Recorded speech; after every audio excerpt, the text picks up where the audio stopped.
Сәлем баршаңызға, каналыма қош келдіңіздер. Бүгін сіздерге мен рецептте соус пестоның рецептінен бөлісемін. Міндетті түрде жасап көріңіздер. Соус өте керемет дәмді шығады, пикантный, кез келген салатқа келе береді. Әрине свежий салаттарға. Жалпы бұл соус пестоға жасыл базилик қолданады, бірақ өкінішке орай мен таба алмадым, сол себепті қызыл. Укроп, 3 чеснок, кедровые орехи, пармезан, сұйық май және зәйтүн майы, лимон соғы және тұз.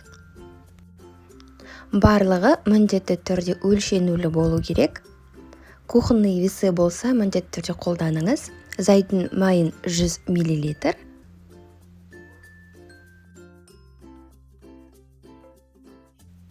Және 100 мл сұйық майды қосамыз.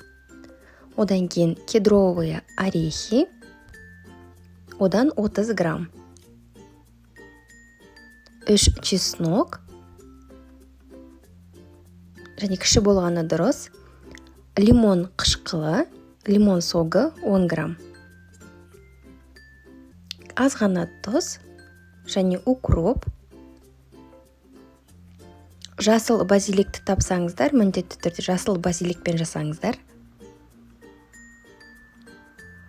Және базиликтан 60-70 граммдай. Осының барлығын блендерден өткізу керек. Мен сыр пармезанды қосуды көрсетуді ұмытып кеттім, сол себепті енді көрсетіп отырмын. Сыр пармезаннан 20 грамм. Тағы барлығын жақсылап араластырамыз. Осымен соус песто дайын. Мен кішкене сұйықтау жасадым, себебі салаттарға қосқанға ыңғайлы.